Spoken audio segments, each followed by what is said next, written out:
साल के आखिर में लूसी अपने दोस्तों के साथ अपने पिता के उस समुद्र किनारे बने आलीशान घर में छुट्टियां मनाने आती है जो हवाई के एक ऊंचे चट्टान के किनारे पर बना है। पिता इस पारिवारिक मिलन को बहुत महत्व देते हैं, लेकिन काम की व्यस्तता के कारण उन्हें अगले ही दिन बिजनेस ट्रिप पर जाना पड़ता है। वह लूसी से कहते हैं कि वह अपनी छोटी बहन एरिन का अच्छे से ख्याल रखे और साथ ही उस पालतू चिंपैंजी बैन का भी, जिसे बचपन से गोद लिया गया था। बेन बेहद होशियार है, उसकी बुद्धि बहुत तेज है। वह औजारों की मदद से इंसानों से बातचीत भी कर सकता है।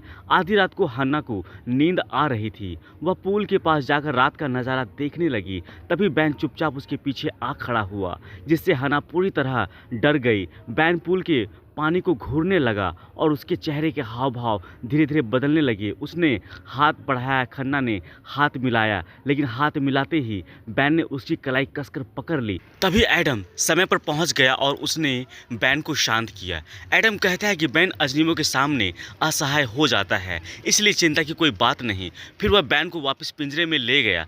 तभी उसने देखा कि पिंजरे के अंदर एक बिल्ली के बच्चे की लाश पड़ी थी। इतनी ही नहीं, बैन के बाह पर भी काटने का एक निशान था, एक घाव था। साफ था कि यह घाव बिल्ली से लड़ाई के दौरान हुआ होगा। अगली सुबह एडम शहर में अपनी नई किताब के लॉन्च के लिए जाने की तैयार कर रहा था। जाने से पहले उसने दोनों बेटियों से कहा कि पिछली रात बैन को बिल्ली ने काट लिया है, इसलिए उसे फिलहाल पिंजरे से बाहर ना निकाले। पहले डॉक्टर आकर उसका चेकअप कर लेंगे, फिर देखा जाएगा। साथ ही वह बिल्ली की लाश को जांच के लिए ले जाएगा ताकि पता चल सके कि उसमें कोई वायरस तो नहीं था। सब इंतजाम करके एडम निश्चित होकर चला गया, लेकिन उसे यह पता नहीं था कि उसके जाते ही यहाँ मौजूद सभी लोग खतरे के किनारे पर आ खड़े होंगे। शाम के वक्त डॉक्टर 23 समय पर आ गया। वह पिंजरे के अंदर गया और वहाँ उसने बैन को एक टेडी बियर पकड़े बैठे देखा, लेकिन जैसे ही डॉक्टर ने एंटीबायोटिक तैयार की और पीछे मुड़ा, बैन गायब था। डॉक्टर ने ज़मीन पर पड़ा टेडी बियर उठाया और उसे बाहर निकालने की कोशिश की, लेकिन तभी बैन ने उसे अंधेरे में घसीट लिया और बेरहमी से उसकी हत्या कर दी। देर रात सबसे बड़ी बेटी केट नीचे पानी के लिए उतरी, लेकिन तभी केट ने देखा कि टेडी बियर डाइनिंग टेबल पर रखा हुआ है, जबकि उसे साफ याद था कि टेडी बियर हमेशा बैन के पास ही रहता था और बैन तो इस समय पिंजरे में बंद होना चाहिए था। वह यही सोच ही रही थी कि अचानक बैन उसके सामने आ खड़ा हुआ, लेकिन इस बार उसके चेहरे के हाव भाव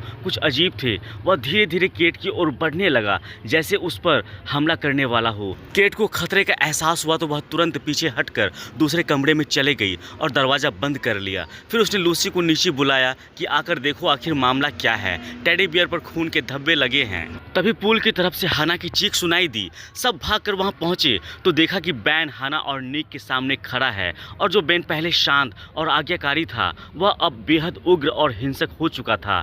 निक सावधानी से बैन के पीछे घूमकर स्टोर बॉक्स से रस्सी निकालकर उसे बांधने की कोशिश करने लगा, लेकिन गलती से उसने एक इलेक्ट्रिक खिलौना चालू कर दिया, जिससे खिलौने की तेज संगीत की आवाज़ ने बैन को और ज़्यादा उग्र बना दिया। अच्छी बात यह रही कि लूसी ने अपने वर्षों पुराने रिश्ते का सहारा लेते हुए इशारों की भाषा में उसे शांत करने की कोशिश की। उसी मौके का फ़ायदा उठाकर उसने रस्सी बैन के गले में डाल दी, लेकिन जैसे ही बैन को बंधन का एहसास हुआ वह अचानक भड़क उठा और पागलों की तरह रस्सी खींचने लगा। हना ने सुझाव दिया कि इस समय बंदूक से ख़त्म कर देना चाहिए इसे, लेकिन लूसी ने सख्ती से मना कर दिया। उसके दिल में बैन अब भी परिवार का हिस्सा ही था। उसी बीच किसी ने पशु चिकित्सक को फ़ोन मिलाया, लेकिन फ़ोन की घंटी उसी दिशा में सुनाई दी जहां बैन का बाड़ा था। सभी एक दूसरे का चेहरा देखने लगे। उनका दिल तेज़ी से डूब गया।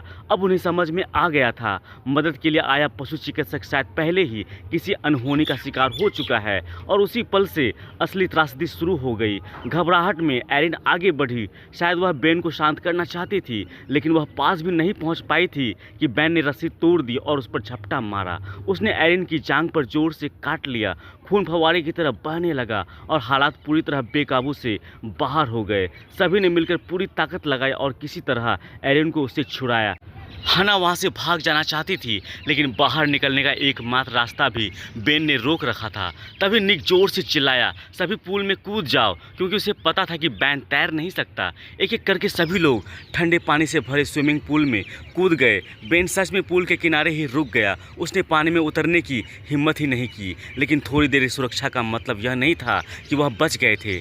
एरिन के पैर से लगातार अभी भी खून बह रहा था। लाल खून धीरे धीरे पूल के पानी में फैलने लगा लगा। तभी हना को अचानक एहसास हुआ बैन की असामान्य हिंसक हरकतें और पानी से उसका डर, यह सारे लक्षण का एक ऐसी बीमारी की ओर इशारा कर रहे थे जिसकी मृत्यु दर लगभग 100% होती है। स्विमिंग पूल पहाड़ की ढलान पर समुद्र के किनारे बनी उस चट्टान के बीचों बीच था। ना आगे कोई बस्ती, ना कोई पीछे मदद। बाहर निकलने का इकलौता रास्ता भी एक पागल चिंपैंजी ने पूरी तरह रोक रखा था। चाहे वह गला फाड़ कर चिल्ला भी दे, उनकी आवाज़ सुनने वाला कोई नहीं था। और सबसे ज़्यादा निराशाजनक बात यह थी कि बैन चट्टान के किनारे भी पहरा दे रहा था। मतलब बचने या मदद मांगने का कोई भी मौका नहीं था। इस पूरी निराशा के बीच निक ने एक जोखिम भरा फैसला लिया। उसने देखा कि बैन के पीछे सीधा गहरा खाई वाला क्लिप है। अगर वह उसे धक्का देकर नीचे गिरा दे तो शायद सबकी जान बच सकती है। उसने गहरी सांस ली और अचानक पानी से बाहर निकलकर पूरी ताकत से बैन को पीछे की ओर धक्का दिया। लेकिन उसने चिंपैंजी की ताकत और फुर्ती को कम आंका था। बैन पलटकर उसका हाथ जोर से पकड़ लिया और एक झटके में उसे अपनी ओर खींच लिया। निक का संतुलन बिगड़ गया और वह सीधे चट्टान से नीचे गिर गया। उसकी दर्दनाक चीख घाटी में गूंज उठी। लेकिन बैन अपनी हैरान कर देने वाली चढ़ाई की क्षमता से धीरे धीरे वापस नीचे से ऊपर चढ़ आया। अपने साथी की आंखों के सामने हुई मौत देखकर सब लोग पूरी तरह टूट गए। लेकिन लूसी ने हार नहीं मानी। जब बेन का ध्यान भटका तो वह चुपचाप पानी से बाहर निकली। सबसे पहले उसने बुलाने वाला इलेक्ट्रिक ट्यूब अपने घायल साथी की ओर धकेल दिया। फिर वह जान जोखिम में डालकर थोड़ी दूर पड़े मोबाइल फ़ोन की ओर बढ़ी। वही उनका बाहरी दुनिया से संपर्क करने का आखिरी साधन था। लेकिन फ़ोन का स्क्रीन पहले ही टूटी हुई थी। वह मुश्किल से हॉल की कॉल पर दोबारा डायल कर पाई। फ़ोन लग गया। दूसरी तरफ वही ऑनलाइन दोस्त थे जिससे लूसी पहले इंटरनेट पर मिली थी। उसे जरा भी अंदाज़ा नहीं था कि यहाँ नरक जैसा खौफनाक मंजर चल रहा है। उसे लगा यह सब मजाक है। हन्ना ने झट से फ़ोन छीना और पूरी ताकत से चिल्लाकर मदद मांगी। लेकिन तभी अचानक बैन पुल के ऊपर से गुजरती बिजली की तार से उल्टा लटकते हुए नीचे आया। उसने हाथ बढ़ाकर हन्ना के सिर की बाल का एक बड़ा हिस्सा नोच लिया। भीषण दर्द से हन्ना पानी में गिर पड़ी। फ़ोन भी उसके साथ फिसलकर पूल में गिर गया और पानी में डूबकर पूरी तरह खराब हो गया। मदद की आखिरी उम्मीद भी खत्म हो गई। उसी समय किताब लॉन्च कार्यक्रम मौजूद एडम को आखिरकार वह अहम खबर मिल गई। जिस जंगली जानवर ने बेन को काटा था उसका रेबिस टेस्ट पॉजिटिव आया था। यह सुनते ही एडम का चेहरा उड़ गया। उसने कार्यक्रम बीच में ही छोड़ दिया और तुरंत घर की ओर निकल पड़ा, क्योंकि वह अच्छी तरह जानता था कि रेबिस का हमला कितना भयानक होता है। इधर विल में लूसी और केट ने लंबे इंतजार के बाद देखा कि बैन फिलहाल पुल के किनारे से हट गया है। उन्होंने हिम्मत जुटाई और चुपके से बाहर निकलकर विला के अंदर घुस गई ताकि कोई काम का फ़ोन ढूंढ सके। किस्मत से उन्हें विलिंग रूम के कोने में चार्जिंग पर लगा एक फ़ोन मिल गया। लेकिन जैसे ही लूसी उसे उठाने लगी उसका पैर गलती से टीवी के रिमोट पर पड़ गया। अचानक स्क्रीन चल उठी और तेज आवाज़ गूंजने लगी। इस आवाज़ में सीधे बैन को सतर्क कर दिया। दोनों के तो डर के मारे प्राण ही सूख गए। दोनों तुरंत पास के स्टोर रूम में छिप गई। सांस तक लेने की हिम्मत ही नहीं हो रही थी। बेन लिविंग रूम में आया। अचानक जल उठी टीवी स्क्रीन ने उसे और भड़का दिया। वह पूरे हॉल में पागलों की तरह तोड़फोड़ करने लगा। छोटे से स्टोर रूम में दोनों एक दूसरे से चिपकी हुई बाहर की आवाज़ सुन रही थी। उनका दिल जैसे सीने से बाहर निकलने वाला था। बैन धीरे धीरे स्टोर रूम के अंदर तक आ गया और अंदर झांकने लगा। शायद अंदर बहुत अंधेरा था इसलिए उसे दिखाई नहीं दिया और वो वहाँ से चला गया। वह वापस टीवी के पास गया और उसे बुरी तरह पीटने लगा। डरी हुई लड़कियाँ घबरा गई और अनजाने में अलमारी के अंदर रखा एक डिब्बा गिरा बैठी। जोरदार आवाज़ ने उनके छिपने की जगह का भेद खोल दिया। बैन दहाड़ता हुआ वापस दरवाजे पर आया और जोर जोर से दरवाज़ा तोड़ने लगा। दोनों स्टोर रूम के पीछे दुबक गई। सिर्फ एक पतली प्लास्टिक सीट ही उन्हें बेन से अलग कर रही थी। शायद उनकी नज़र कमज़ोर पड़ गई थी या फिर रेबिस ने उसकी समझ को प्रभावित कर दिया था। कुछ देर उथल पुथल मचाने के बाद वह वहाँ से चला गया। लेकिन मुसीबत ज़्यादा देर दूर नहीं रहती। जैसे ही लूसी दोबारा उस फ़ोन को लेने की कोशिश करने लगी, बेन पहले से ही घात लगाए बैठा था। लगता था इस जानवर की बुद्धि सच में बहुत तेज थी। वह अचानक उछलकर लूसी पर टूट पड़ा और पागलों की तरह मुक्के बरसाने लगा।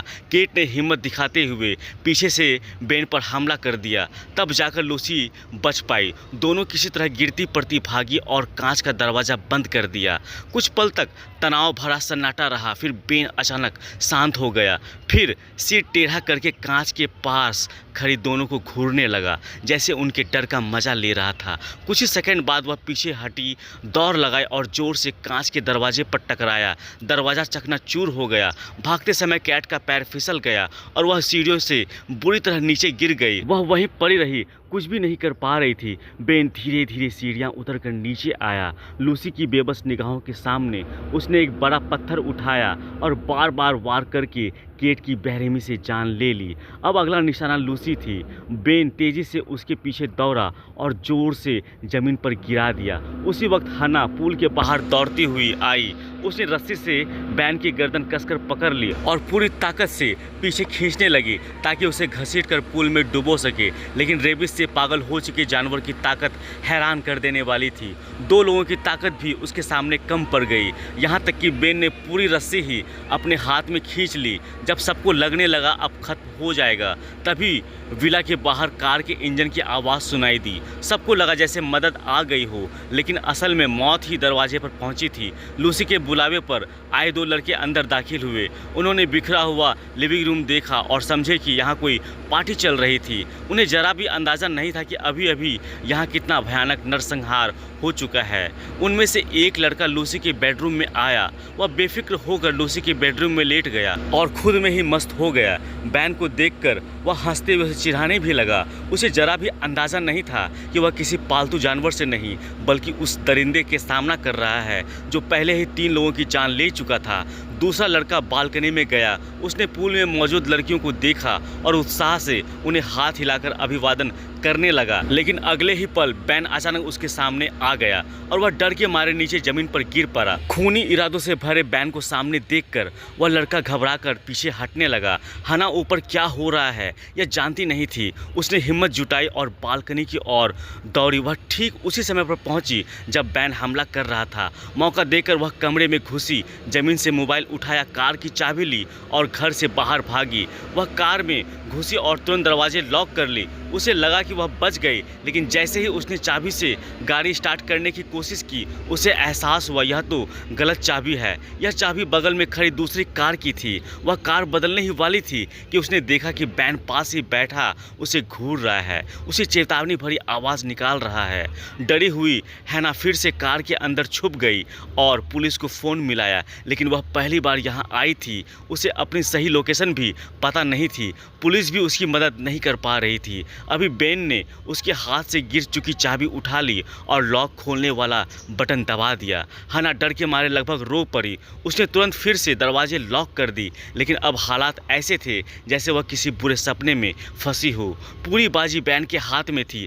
अचानक खिड़की के पास खड़ा बैन नज़रों से ओझल हो गया। हना ने घबरा कर रियर व्यू मिरर में देखा। कार का पिछला डिक्की का दरवाज़ा खुल चुका था। यह पीछा किसी भी हमले से ज़्यादा डरावना था। हना की सांस थम सी गई थी। वह धीरे से कार का दरवाज़ा खोलकर भागने की कोशिश करने लगी, लेकिन बेन पहले ही उसके पास पहुंच चुका था। इधर विला के अंदर सिर्फ लूसी और उसकी घायल बहन एरिन बची थी। बैन कहाँ गया उन्हें पता नहीं था। लूसी हिम्मत जताकर ऊपर गई। सीढ़ियों पर उसने अपनी सहेली की लाश देखी, लेकिन शोक मनाने का वक्त नहीं था। अगर उसने कुछ नहीं किया तो उसकी घायल बहन जिंदा नहीं बचेगी। लूसी बालकनी की ओर गई। ध्यान ना देने की वजह से उसके पैर में कांच का टुकड़ा गहराई तक घुस गया, लेकिन उसने मुंह दबा लिया ताकि कोई आवाज़ ना निकले। उसे नहीं पता था कि बैन कहाँ छुपा बैठा है। जैसे ही वह दर्द सहते हुए कांच का टुकड़ा निकाल रही थी, बैन अचानक उसके सामने आ गया। उसी क्षण बाहर से कार के हॉर्न की आवाज़ गूंजी।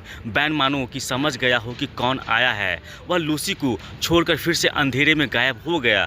बैन जानता था कि एडम सुन नहीं सकता, इसलिए उस पर अचानक हमला करना उसके लिए बिल्कुल आसान था। लेकिन लूसी भी समझ गई थी कि इस वक्त उसके पिता की हालात उससे भी ज़्यादा खतरनाक है। वह तुरंत लिविंग रूम की ओर दौड़ी, लेकिन जैसे ही वह अंदर पहुंची, सामने बैन खड़ा था। बैन ने उसे पीछे धकेलते हुए लिविंग रूम में घेर लिया। लूसी मजबूर होकर सोफे के नीचे छिप गई। वह जितना भी आवाज़ करती, एडम उसे सुन नहीं सकता था। कुछ पल के लिए रेबिस का असर थोड़ा कमज़ोर पड़ा और बैन जैसे थोड़ा शांत शांत हुआ, लेकिन यह शांति ज़्यादा देर नहीं टिकी। अचानक उसका उग्र रूप फिर से लौट आया। उसने लूसी की उंगलियां लगभग तोड़ ही दी थी। दर्द से तड़प रही लूसी के अंदर गुस्सा भड़क उठा। उसने सीधा अपना हाथ बैन के जख्म पे घुसा दिया। वह दर्द कैसा रहा होगा सोच पाना भी मुश्किल है। मौका मिलते ही लूसी फिर से सोफे के नीचे घुस गई, लेकिन बैन उसका पीछा नहीं छोड़ रहा था। इसी नाजुक पल में एरिन वहां पहुंच गई। उसने बैन को जोर जोर से गालियां दी और उससे उकसाया, फिर तुरंत भागने लगी। बैन भड़क उठा और सीधे एरिन पर झपटा मारा। उसके तेज नाखूनों ने एरिन के शरीर पर गहरे घाव कर दिए। यह देखकर लूसी ने तुरंत बैन को खींचकर अलग किया, लेकिन ताकत में वह बैन के सामने टिक नहीं पाई। कुछ ही सेकंड में वह जमीन पर दबा दी गई। बैन ने अपनी उंगलियां लूसी के मुंह में डाल दी। अगर कोई मदद ना करता तो शायद उसका जबड़ा टूट जाता। तभी एडम समय पर वहां पहुंच गया और उसने अपनी बेटी की जान बचा ली। लेकिन अब बैन सीटी की आवाज़ में काबू में आने वाला नहीं था। वह तो बस हैरान था कि इतना ताकतवर होने के बावजूद कोई उसे चुनौती देने की हिम्मत कैसे कर सकता है। अगले ही पल उसने एडम की जांघ पर काट लिया, फिर उसे ज़मीन पर गिरा कर दबा दिया। लूसी ने देखा कि उसके पिता की जान खतरे में है। उसने पास पड़ी लोहे का फावड़ा उठाई और पूरी ताकत से बैन पर वार करना शुरू कर दिया, लेकिन बैन का सर पत्थर जैसा मजबूत था। फावड़ा ही टूट गया। बैन एक जोरदार थप्पड़ मारकर लूसी को दूर फेंक दिया। अपनी बेटी को चोट खाते देख एडम ने आखिरी ताकत जुटाई और फिर से बैन को पकड़ लिया, लेकिन वह फिर से उसके नीचे दब गया। उस राक्षसी चेहरे को देखकर लूसी को एहसास हुआ, काश उसने पहले ही हाना की बात मानकर गोली चला दी होती तो शायद यह सब ना होता। इसी बीच एडम के हाथ के पास शराब की एक बोतल पड़ी थी। उसने बोतल उठाकर पूरी ताकत से बैन के सिर पर दे मारी, फिर टूटी हुई कांच की नोक सीधे उसके दिल में घूंप दी। उसी पलों में बैन की सारी ताकत खत्म हो गई। सबको लगा कि यह डरावना सपना खत्म हो गया है, लेकिन अचानक बैन ने जैसे आखिरी ताकत बटोरी, फिर से उठ खड़ा हुआ और गुस्से से लूसी और उसके परिवार को घूरने लगा। अच्छी बात यह रही कि लूसी ने यह सब देख लिया। उसने तुरंत अपने पिता और बहन को धक्का देकर पीछे किया और खुद बैन के साथ बालकनी से नीचे गिर पड़ी। बैन सीधे नीचे लगे नुकीले लकड़ी के खंभों पर जा गिरा। इस बार वह सच में हमेशा के लिए खत्म हो चुका था और लूसी को उसके पिता ने समय रहते पकड़ लिया, जिससे उसकी जान बच गई। यह शिकार और भाग दौड़, खून और निराशा से भरा यह आतंक आखिरकार खत्म हुआ। पुलिस के पहुंचने के बाद एडम और एरिन को तुरंत अस्पताल ले जाया गया, लेकिन जो दोस्त कुछ समय पहले तक हंस रहे थे साथ में, वह हमेशा के लिए उस चट्टान वाले विला में ही रह गए। यह फिल्म खत्म यहीं पर हो जाती है।